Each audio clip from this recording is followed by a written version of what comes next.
بسم اللہ الرحمن الرحیم۔ ایک شخص نے امام محمد باقر علیہ السلام سے سوال کیا، اے میرے مولا، اللہ نے اپنی کتاب میں فرمایا ہے سنریہم آیاتنا فی الآفاق وفی انفسہم حتی یتبین لہم انہ الحق۔ ان قریب ہم اپنی آیات انہیں دکھائیں گے عالم میں اور خود ان کے نفسوں میں، یہاں تک کہ ان کے لیے حق واضح اور روشن ہو جائے۔ مجھے اس آیت کی معنی و مطلب سمجھا دے۔ آپ علیہ السلام نے فرمایا، اللہ تعالیٰ اپنی نشانیوں کو ان کے نفسوں میں ہی دکھائے گا، ان کی صورتوں کو مسخ کر دے گا اور آفاق عالم میں اس طرح دکھائے گا کہ ان کے لیے آفاق عالم کی فضا کو تنگ کر دے گا۔ اس طرح وہ اللہ کی قدرت کو اپنے نفوس میں اور آفاق میں دیکھیں گے۔ پھر اللہ تعالیٰ کا یہ ارشاد کہ تاکہ ان پر واضح ہو جائے کہ یہی حق ہے، اس سے مراد اللہ تعالیٰ نے ظہور امام مہدی علیہ السلام کو لیا ہے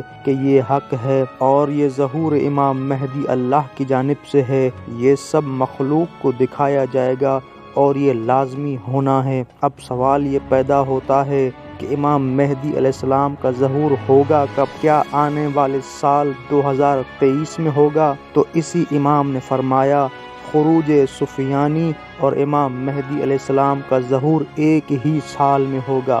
تو یاد رکھیں، اگر آنے والے سال 2023 میں سفیانی کا لشکر نکلتا ہے تو سمجھ جائیں کہ 2023 میں ہی انشاءاللہ امام مہدی علیہ السلام کا ظہور ہوگا۔ اسی طرح کی مزید ویڈیوز کے لیے ہمارے چینل شیعہ لائبریری کو سبسکرائب کریں، لائک کریں، کمنٹ کریں اور شیئر کریں۔ بہت شکریہ۔